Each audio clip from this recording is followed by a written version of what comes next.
Hi everyone, halo semuanya.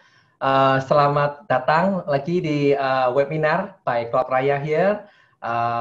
Senang sekali saya bisa melihat Bapak dan Ibu bisa datang dan untuk belajar lebih dalam lagi tentang apa yang CloudRaya bisa offer untuk bisnis kalian juga masing-masing. So I guess without further ado, let me share my screen. Hold on here.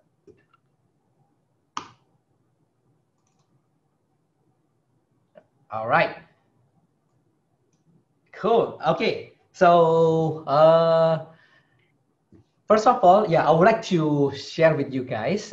Saya mau berbagi what is CloudRaya secara garis besar ya, mungkin yang pernah sudah join di webinar sebelum-sebelumnya bahwa CloudRaya is a public cloud provider from Indonesia untuk dunia ya, for the world ya. Jadi kita mempunyai infrastruktur yang handal, yang cepat dan juga dengan low latency. Jadi itu memang dari segi kapabilitas kita yang mau kita harapkan bisa terjadi.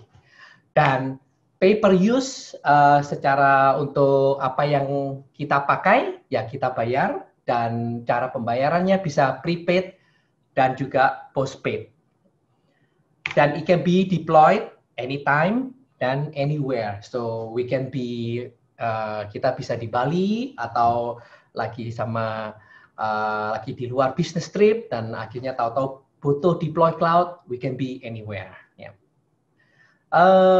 Untuk lokasi CloudRaya di Indonesia, kita sekarang live di Jakarta. Dan di Surabaya, estimasi adalah late Agustus atau early September tahun ini.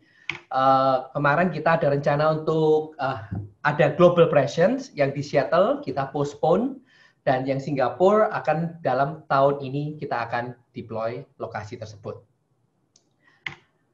Fitur-fitur terbaru yang CloudRaya sudah ada, salah satunya adalah AWS Management Page. Jadi karena kita CloudRaya ini memang berfokus untuk bisa one centralized management page juga. Jadi kalau Bapak Ibu yang sudah pakai AWS dan mau bisa memanage VM atau AWS resources bisa lewat CloudRaya. Jadi otomatis kalian bisa melihat apa yang dan menyalakan stop ataupun hal-hal yang lainnya di sana.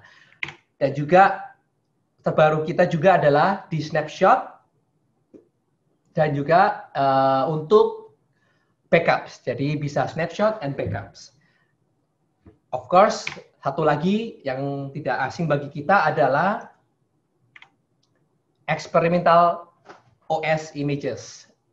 Salah satunya adalah MikroTik Cloud Router. MikroTik adalah salah satu OS yang sangat terkenal di Indonesia untuk networking. Dan ini kita buatkan ini sebagai eksperimental karena sangat bisa dites dan dicoba-coba untuk dipakai. Dan juga salah satunya yang kita hari ini yang akan kita bahas adalah Kemp Load Master Virtual Machine untuk load balancer yang lebih terhandal. Dan of course, last but not least, di 1 atau 2 bulan yang lalu ini kami sudah menurunkan lower the storage dan juga network pricing. Ya. So, let me share. Aku akan bagi roadmap di tahun 2020 yang akan terjadi. Salah satunya adalah tier storage. Jadi kita akan ada multi tier. Fast, cold storage juga yang dimana khusus untuk backup. Terus kita akan ada network enhancements, termasuk salah satunya adalah private IP dan juga custom network IP addressing. Kita akan menambahkan layer 7 load balancing juga sebagai salah satu offering kita in partnership with Kemp untuk hari ini juga. Dan juga kita akan ada DNS management. Kita akan ada monitoring dan alerting. Kita ada private backup. Private backup istilahnya adalah otomatis secara storage semuanya adalah privately used by the user gitu ya. Dan kita akan introduce marketplace, software dan platform akan bisa dijalanin di marketplace ini. Dan last but not least, API enhancement. Jadi we will improve dan enhance API yang kita ada sekarang ini. Jadi without further ado is that kita semua hidup saat ini di dalam aplikasi ya, di dunia application. Everything is all about application. During this pandemic, we have to stay at home and do things via web browser atau desktop app, harus connected to the VPN, to the office, to reporting, and everything is all about application. Jadi, I guess it becomes more important now that, to serve any employees that are not in the office or even in the office, right? For these applications, then needs to be available all the time and also globally, meaning that we can have a worker atau employee yang di luar Indonesia ataupun di luar di luar kota ya. Jadi it needs to be available for them, ya kan? Of course, importantly juga adalah it needs to be secured, ya kan? Jadi application kalau nggak secured, ya what we are afraid is our data, kan? Jadi that's something that's very important with application. And of course, the more user atau the more employees yang akan access the applications, it becomes more critical untuk kita bisa deploy the application faster and much easier to meet the needs of our employee atau our visitors or users ya. So that's something is all about being with application. So I guess the question is how do we deliver those gitu? Kita mau deliver service aplikasi ini gimana? Ya, of course one of the ways is actually deploy the application into the cloud ya. Jadi still, I see some of our customers, friends juga, they are still hosting their own application in their own server in their office, ya kan? Jadi everything is concentrated in the office. Jadi if let's say the office does not have a big internet and some a fast internet, that means that everyone who suddenly working remotely will have to rely on those internet, right? So if they don't have the capacity of the internet, that means that the employee could not actually load the application or even work with it. Gitu. And of course, talking about loading the applications, we gotta be able to load balance the workload across the clouds atau across multiple clouds. Jadi in this case, bisa waktu kita taruh di cloud application-nya, kita harus bisa load balance, basically untuk share the workload ya, supaya tidak hanya satu tempat saja yang keberatan, tapi beratnya ini bisa dibagi-bagi supaya every cloud infrastructure can help untuk serve the needs of this ya. Dan with security, we have to be able to deploy web application firewall to secure aplikasi dan juga untuk detect any anomaly when somebody maybe try to hack atau try to do something bad to your applications or even to your data. Jadi all of this can be achieved with Kemp applications experience or Kemp AX Load Master. So what is Kemp AX Load Master? It is a powering always on application, meaning that it's always on, right? Jadi kita tidak khawatir kalau aplikasi kita is not accessible or is not able to be used, gitu ya. Jadi what it is a global and local ADC. Apa itu ADC? ADC is an application delivery content. Ya, jadi you deliver the content of the application to the users, right? And it has the built-in web application firewall. It can help you to manage your local and global traffic. So kalian bisa lihat kondisi traffic which one is more? Is it locally or globally? Then you can do all of that gitu ya, dari managing those traffic.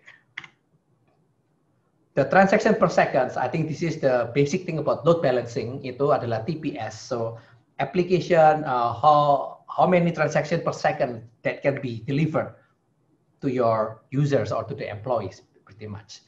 And of course, it's not new anymore. You can actually deploy the load master now, the Kemp load master in CloudRaya. So I guess without further ado, I will pass on this. I should pass on this to Henry right away. Dodi? Okay, Pak.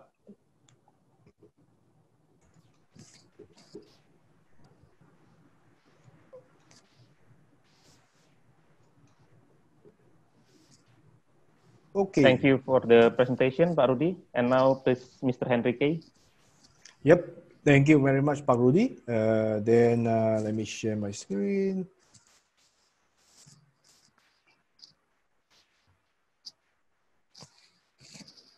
Yep. Okay. So thank you very much, Pak Rudi, for giving a short introduction on what a ADC is. Then what I'm going to cover today is to cover what is the use cases that we are looking at when we look at an ADC, as well as to give you a short demo on how you can utilize the Kemp load master for load balancing configuration, as well as the WAF configuration. So without further ado, the first thing that I want to bring to your attention is when we talk about application experience, what is at the heart to drive the application experience for your user? The first item and the most important item is we look at the servers and application. You can host your server and application in your environment, in your data center, or you can host it in cloud provider like CloudRaya. Then you need to provide this to your customers. That's the most important part. And sitting in the middle of it, we have the ADC or the load balancer per se. There are 5 different components when we look at ADC. If you look at the screen here, you can see that the 5 components are availability. So the availability to perform a failover when you have a failure of a application resources.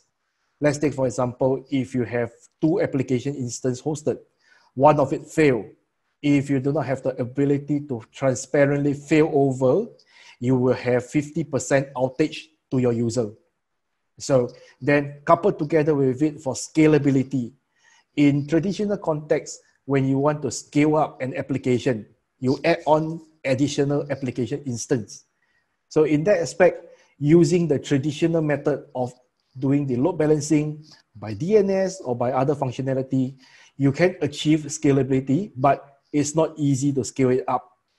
You might have this in your mind that you're thinking, so I can do a coding change to do the load balancing. That is possible, but that's not efficient. Assuming you need to scale up and scale down to meet your demanding load, using a ADC in front of it is much better in terms of scaling up and scaling down.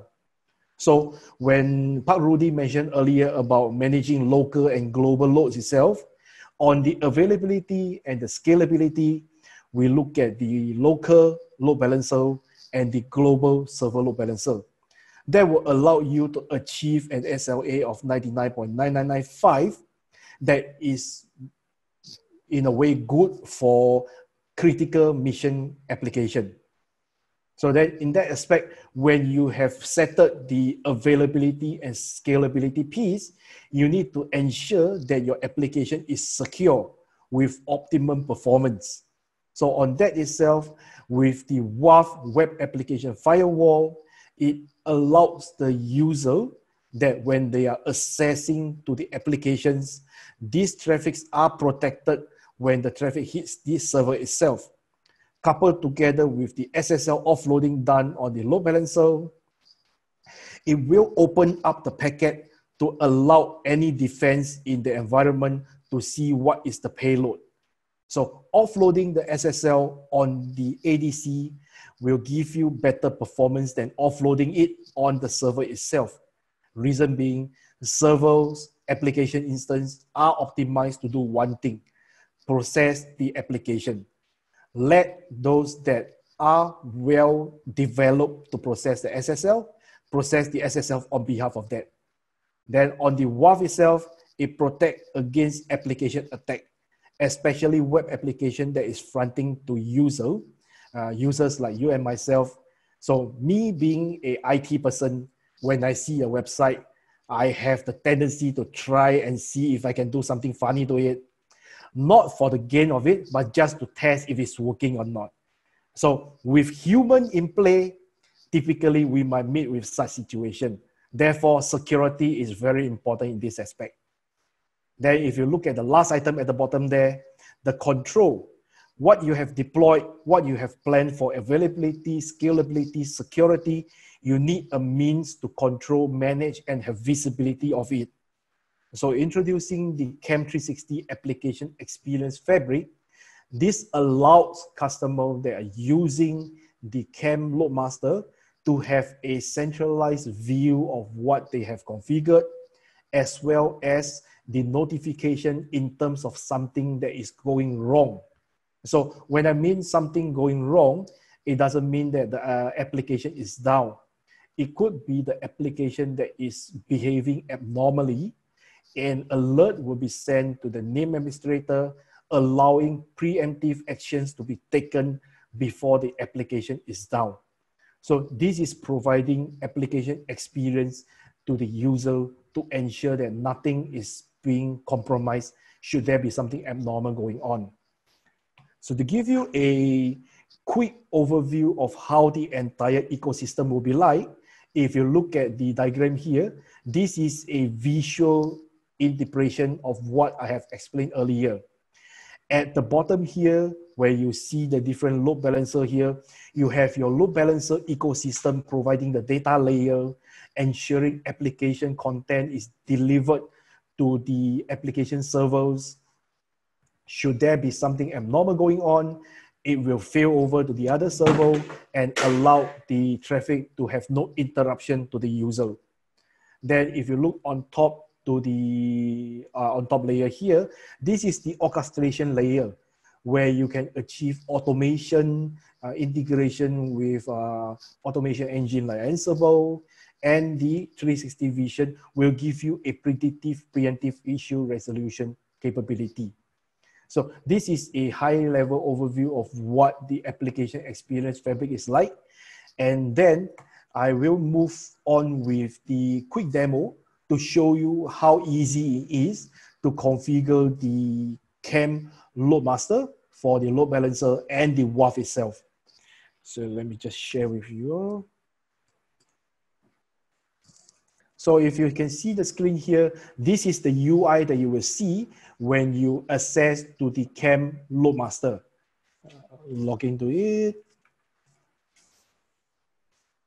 So once you log into it, in the Loadmaster itself, you will be presented with the page where you see the license, you see your support subscription, what is the current utilization.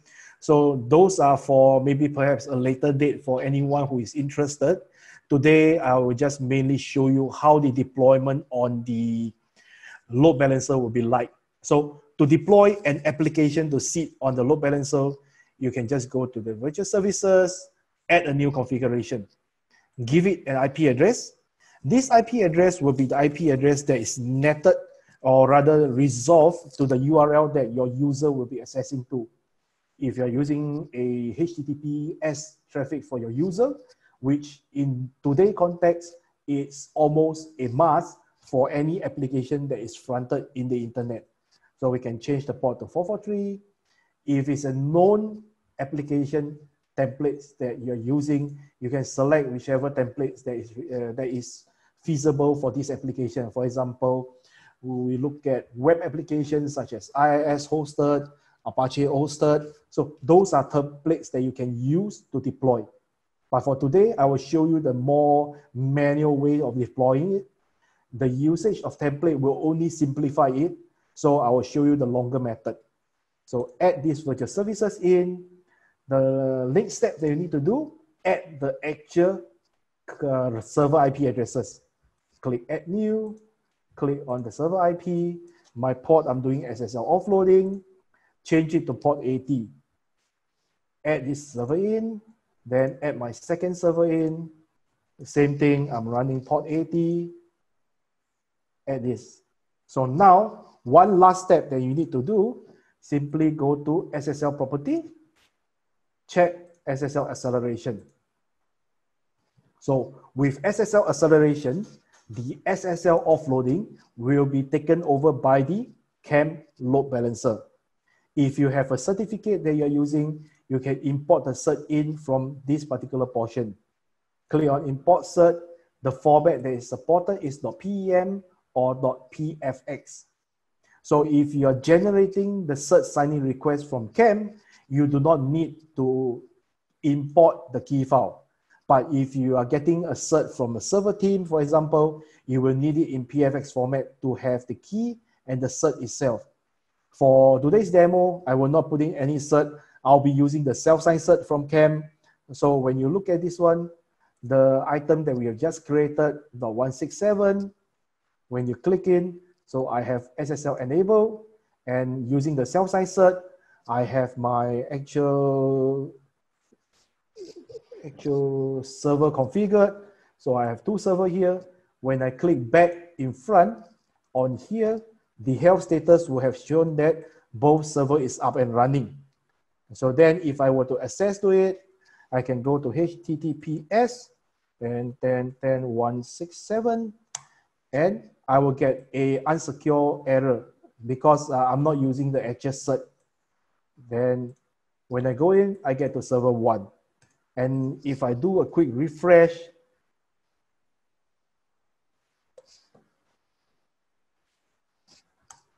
okay, let's open another one.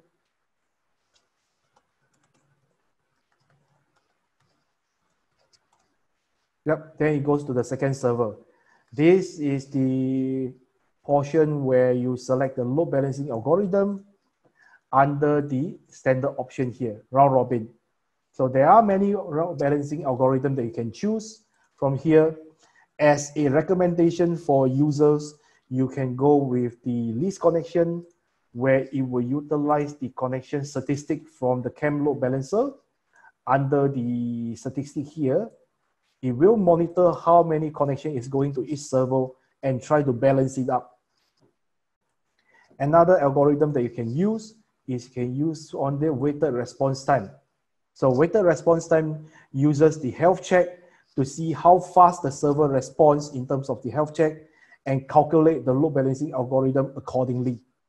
So if you ask for recommendation, this will be the two recommendations that I will recommend for the load balancing algorithm. Then this is basically about it, how you configure a load balancer to load balance a simple web application. So nothing too fanciful about it, and you can be amazed at how fast you can configure the configuration. So then the next item that I'm going into is actually the WAF portion, the security portion. So in this aspect itself, right, when you look at WAF, typically is pertaining to the web application, and I have one server that is running this today. Let me just disable the first one, which is not running this, so we can have a better demonstration. So this is the sample web application that I have configured for today's session.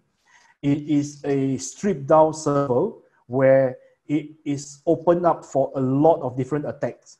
So in this particular session, I will show you a simple SQL injection attack. So on this attack itself, right, the main important point is to steal the user credential. So when I access to this application, go to the SQL injection here. The first thing is I want to check whether the day-to-day function, how does it work? So if I enter a user ID, I'm able to get the username, user first name. So to check whether if this server or this database is vulnerable, just go to the usual functionality, put in a item colon, semicolon behind it. So this colon will show that you have an error in the SQL statement syntax. So this particular command or this particular value actually got sent over to the SQL server. This shows that the database accepts this, but because it's an error, it cannot progress it. Then next, what are we going to do is, I want to try to see if I can perform a simple SQL injection, whether if there's any hardening in the server or not. So on here, I do a simple SQL injection statement where n3 equals to 3. So this is the syntax of selecting what is the particular SQL injection that I want to do. And when I click it, it actually accepts it and it gives me back the user credential, or rather the username and surname. So I know that this database has not been hardened, and I can do something much more to it by the SQL injection statement. So now I want to find out that what is exactly the database and the user that is being used for the database itself. So a sample command such as this to select the database and the user from it. When you submit this one, I can see that this is the dummy statement. I get the ID one, which is the admin. Then the next one, when I select the database and user, I got dvwa. This is the database name. And root at localhost, this will be the user that is using for this particular database. So now that I know that this is the databases, and then I want to select the tables that are available in these particular databases. And when I submit that syntax itself, it gave me a lot of information. Character set, columns, the one that I'm interested in, if I want to see anything that is remotely similar to user. So I can do a search based on user. I have about 28 here. So if I base on users, I have 1. So this is the user table. When I find the user table, what I want to do from it is I want to check what is the user table content. So if I enter another syntax itself, then now I can get all the attributes of the user table. I have the user ID, I have the first name, I have the last name. So here, what we wanted to see is we wanted to get the password of the user account. So on this password itself, then we will be able to steal the account itself. So then now I can insert another statement to get the username and the password.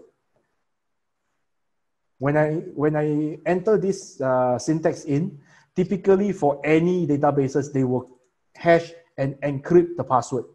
So in this itself, we can see that we have already gotten the username and we have gotten the password with it as well. So how do I get the actual password from here?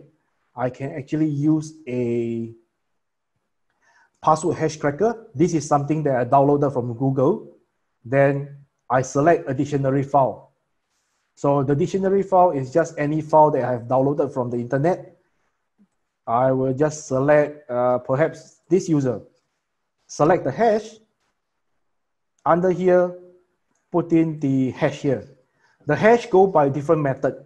So you can select either MD5, SHA-1, 256 or whatever. So under here, when I click to crack the hash, I got the password as password. So now I have the username as Smithy, password as password. So if we log out of this system, THY, password as password, then I can log in with the account that I have stolen. So this is of course a controlled environment for demonstrating the simple attacks that we can do. But in the real world, when we look at actual attackers, they will not be using something that is so simple. In fact, I can do a SQL injection to deface the website, whereby I do not a select, I do a update on the databases. And I can actually erase or I can change the information in your databases. That is how damaging an attacker can be. And to put into context, I can do another attack where it's cross-site scripting by putting in a sample JavaScript. And then it will be triggering a simple attack such as this. So these are all simple attacks that funny people like myself will try to do when we see a web application in the internet. So then next, what I will show you all is how do we actually protect against such vulnerabilities. So when we go back to the Kemp load balancer, under here, the thing that you need to do is on the WAF option. When you check on it, this is how you enable WAF.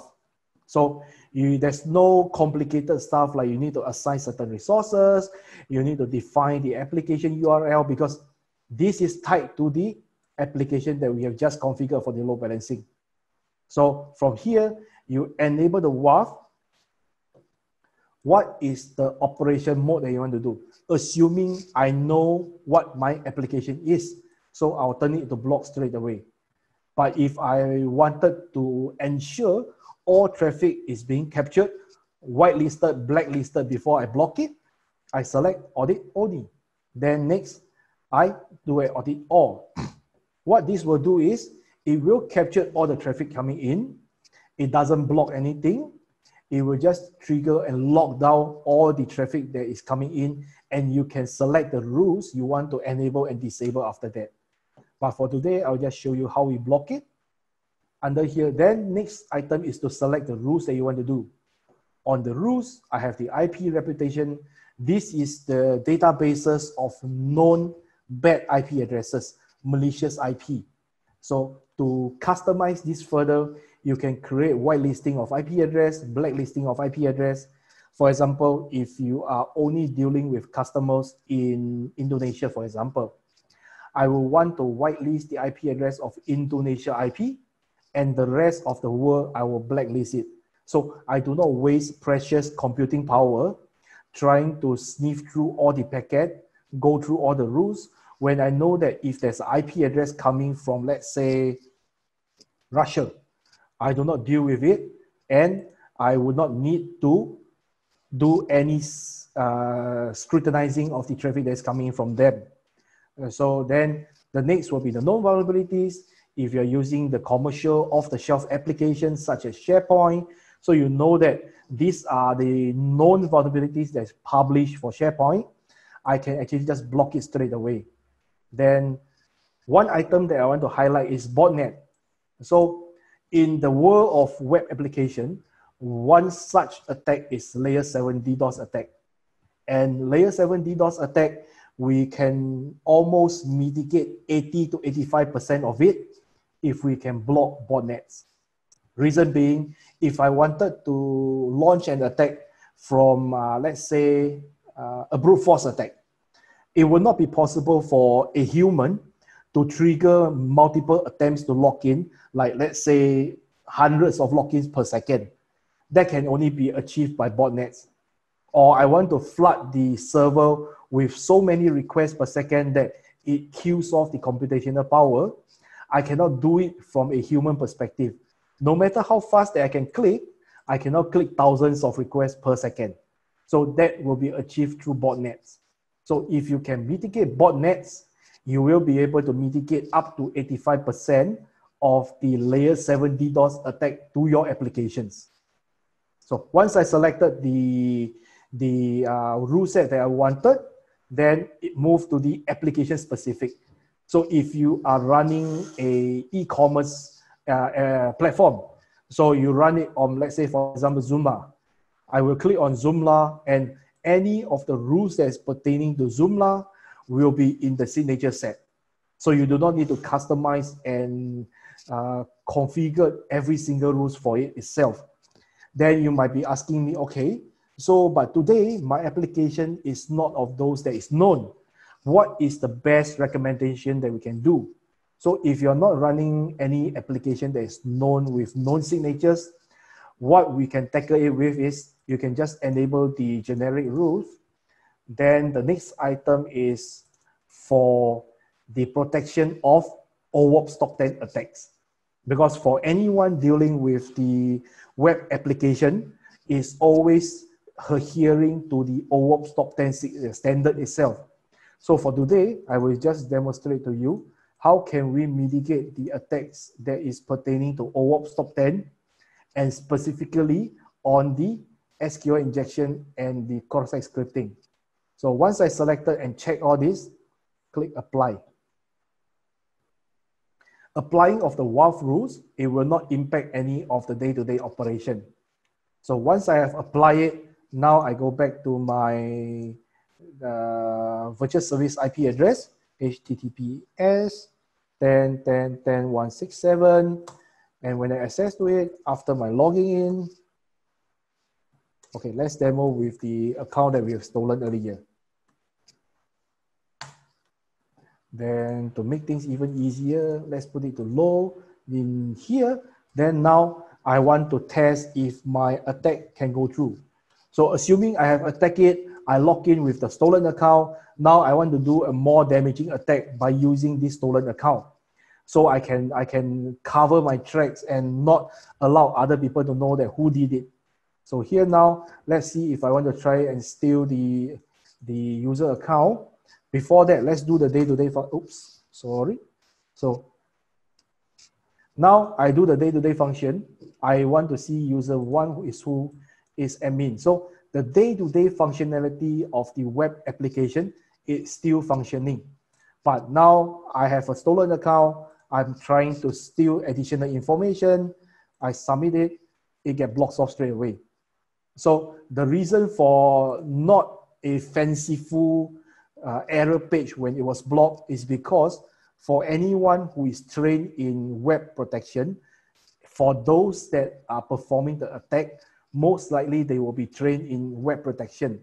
And by a look on the response page and the error ID, one would most likely know what kind of protection they are using at the backend. And then I can utilize the loophole or any potential vulnerability to bypass the protection. So by giving them a access deny page where there's no custom error page, in this aspect, the attacker, it makes it harder for them to find out what are the kind of defense that is in use. And it makes it harder for them to bypass.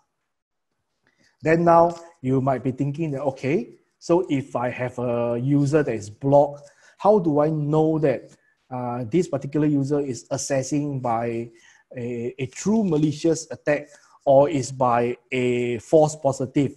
So that can be achieved by going to the Kemp under the logging option, under the extended logs.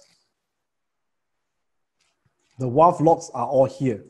You will be able to see the details of the users that's coming in, what is the attack that is coming in. For example, with a warning is pass through, but it matches a attack signature.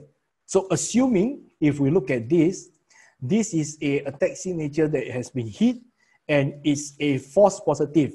How easy will it be for you or the administrator to whitelist this?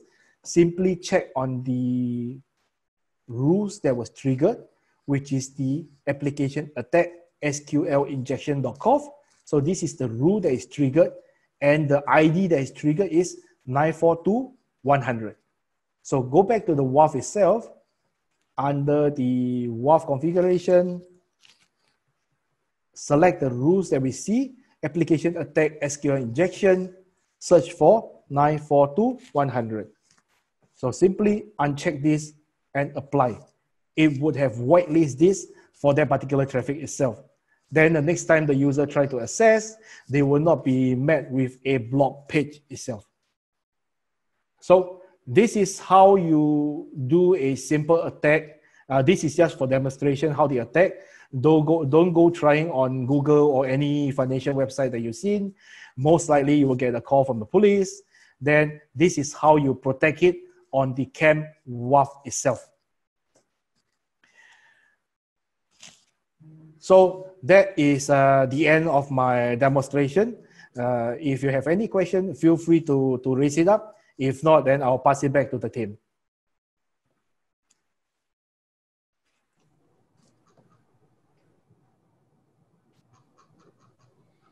Thank you, Mr. Henrique, for the outstanding presentation and for the participants for participating in this webinar.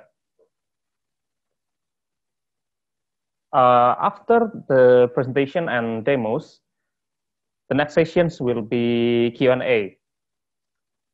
I would like to let the participants know that you can raise questions to us by using the Zoom chat features. Don't worry, you can either ask question in English or in Indonesian, and our team will help translate your questions. Jadi bagi Bapak dan Ibu peserta webinar, Bapak dan Ibu dapat mengajukan pertanyaan dalam bahasa Inggris maupun bahasa Indonesia melalui chat fitur yang tersedia. Dan tim kami nantinya akan membantu untuk menerjemahkan pertanyaan Anda. And also there are special limited rewards for lucky participants who ask questions for this session. Akan ada hadiah menarik juga bagi penanya yang beruntung. And we also have a great deal about Kemp products in CloudRaya. Ini juga limited time offer, and our team will contact you more to talk in details after the webinar. All right. Besides Mr. Rudy and Mr. Henrique, there will be another person in charge for the Q&A. Please welcome Mr. Rizky, the sales representative from Wawrek Indonesia. Hello, Mr. Rizky. Halo, selamat siang. Okay, there are already some questions from the participants. The first question is, what are the common use case for Kemp Loadmaster? I will give Mr. Henrique to answer the question. Mr. Henrique? Hello, Mr. Henrique. Okay, so I couldn't catch the question. What's the question again? I'm sorry. Yes, the question is, what are the common use cases for Kemp Loadmaster? Oh, okay. So to answer this question, the common use cases for Kemp Loadmaster, they utilize it to load balance typically web application and the client access server. So if you look at web application, these are applications that fronts the user. For example, we look at the Exchange OWA, so the page that the user logs in, or we look at any of the web servers such as IIS, Apache. So applications built on top of this, these are the use cases for that. And then on the client access server, we look at SharePoint, we look at the actual Exchange CAS, and in terms of the different use cases for global balancing, then we look at the use cases of disaster recovery. So the customers might have one site at Indonesia, another site potentially perhaps in Singapore. Then they wanted to do disaster recovery, then that will be the use cases for the global server load balancer. Okay, thank you, Mr. Henrique. Okay, we'll go to the next question. Is the help for migration to CloudRaya is still available? Okay, I will answer this question. Yes, our support team will always be ready to help your migrations. We have a very experienced team to help you migrate from your on-premises services server or from other public cloud provider. There will be a one-time managed service as an additional service. Okay. Then we have a question. Next question is, perhaps I will need Mr. Henrique to answer this question. Hi there. I would like to ask about HTTP header on advanced properties. So I have experience with this. Our customer have two real servers behind the Kemp with the same IIS code to download a file from the server. When using default HTTP header, I forgot what it is, I believe XFF VIA. The download is not working, but when I change to legacy, the download is working. Could you please explain the difference of the HTTP header options? And then is the SSL offloading off? If the SSL offloading off, the WAF is not working. Mr. Henry, can you help to answer this question? Yep, I can help to answer this. So I'll break this into two parts. The first part on the X folder for header, if I were to explain the different options, I think we will be here for another hour. So I'll make it simple and easy. So with regards to selecting the different X folder for header, the syntax and format of the parameter that is being sent over to the server is different. So when you select legacy, the format that is sent across is different from the one that you select with VIA and no VIA. So it depends on the server end, how is the format that is reading on. Then on the Kemp itself, it has the flexibility to allow you to choose what kind of format to send over. So if you have chosen a format that is not readable by the server, then you will not be able to get the IP address that is inserted in the X folder for header. So that's the short explanation. If you want the long explanation, let's bring this offline and do not take up the other people's time, unless everyone wants to stay here with me for another hour. Then to answer the second question, when the SSL offloading is not performed or not checked, the WAF is not working. The reason for that is because when you want to perform WAF, you need to inspect the payload. And for a HTTPS traffic that is coming in, the SSL, if not offloaded, the packet is all encrypted and you are not able to see the payload. That's why the WAF will not be able to work. And for those that are online, that is familiar with Kemp, without performing the SSL offloading, you will not have the WAF option enabled. You will not be able to select the WAF. So once you offloaded the SSL, then the WAF option will appear for you to start the configuration. So I hope that explains the reason why. So I guess, Henry, I would like to add. So that means that if the customer who has SSL on their web servers, right, they need to offload it to the Kemp, right, in order for the WAF to work, right? Yes. So Okay. to add on top of that, if the customers has security policy that mandates that they need a full encryption path, they can offload the SSL on Kemp, perform the WAF, re-encrypt it and send to the web server. Okay. So you can do a re-encryption back to the Yes, server, right? correct. Okay. We can do that. That's so nice. Okay. Thank you. Thank you, Henry. Thank you. Okay, thank you very much, Mr. Henry and Mr. Rudy. And I will read the next question. If the SSL offloading is off, will the WAF be not working? Oh yeah, that has been answered tadi, Dodi. Oh, okay, then. Yes, he answered the advice, right? Okay, I'm sorry. Yep. Let's move to the next question then.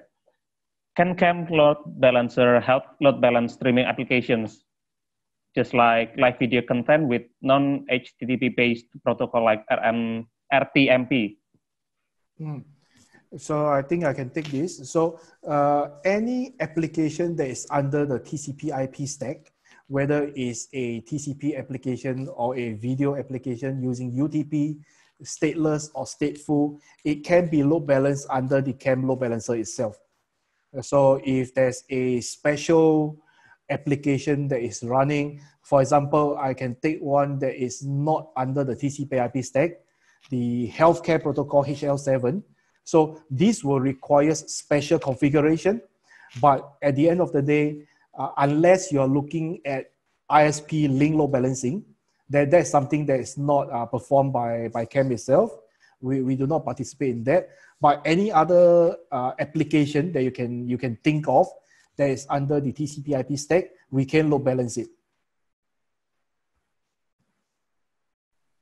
Okay, thank you. Do you want to add to the answer, Pak Rudy? No. I think yes. I think Henry already answered everything. Okay then, and then we can move to the next question. What is the maximum PPS Kemp can handle? Okay, so this is an interesting question because if we look at the different models of Kemp, we have the hardware, we have the virtual that is in CloudRaya, we have the unlimited performance load balancer. So all these are the load balancer performance, and it needs to couple together with the hardware that is sitting on to provide the desired performance. So to give a simple context, that if there's a requirement for 10,000 SSL TPS, then if we go with hardware, then there will be a specific model. If we go with virtual, basically the sky is the limit, because on the Kemp licensing itself, we have one which is VR Max, is practically unlimited in terms of the Kemp OS software per se. But of course, we need to couple together with the hypervisor to see how much resources that is required to be put in from the hardware hypervisor perspective to achieve that kind of performance itself. So I won't put it that how much is the max that we can achieve. I will put it that how much is the number that the customer required. Then we will advise what is the resources that is required to achieve that.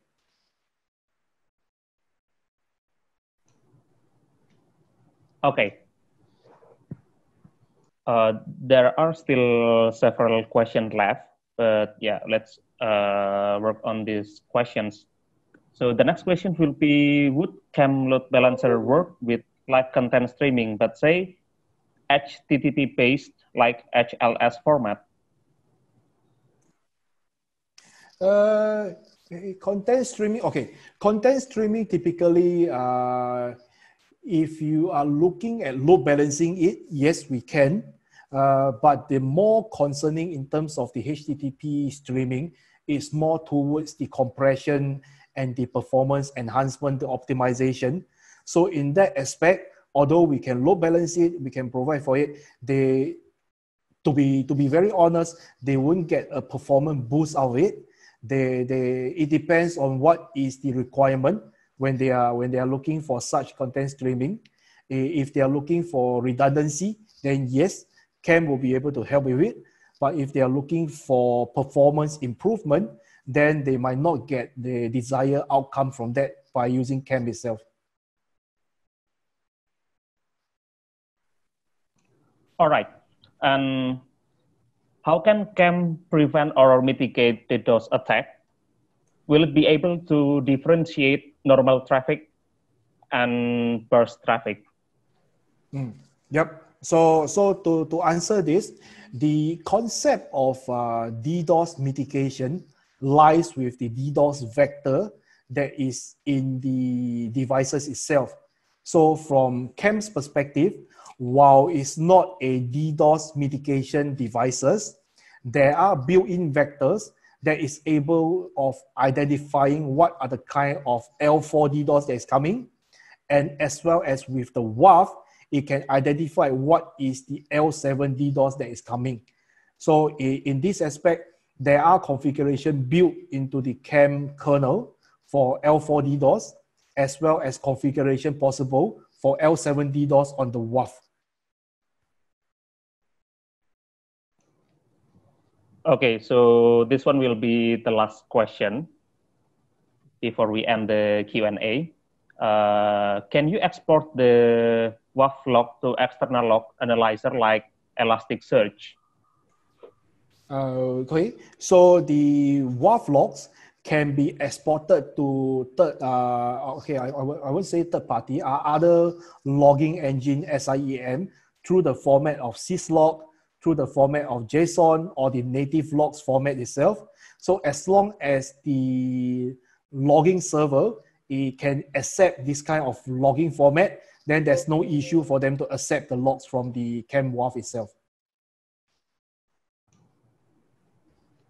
All right. Okay. Pak Rudy, do you want to add something? Nope, I'm good. Thank you. Okay, thank you very much. So, dear participants, we have to end the Q&A sessions now due to the time limitations. Thank you very much for your enthusiastic participations during the webinar and Q&A. We would also like to thank Mr. Rudy Setiawan, Mr. Henrique, and Mr. Rizky for the presentation and the contribution during the Q&A.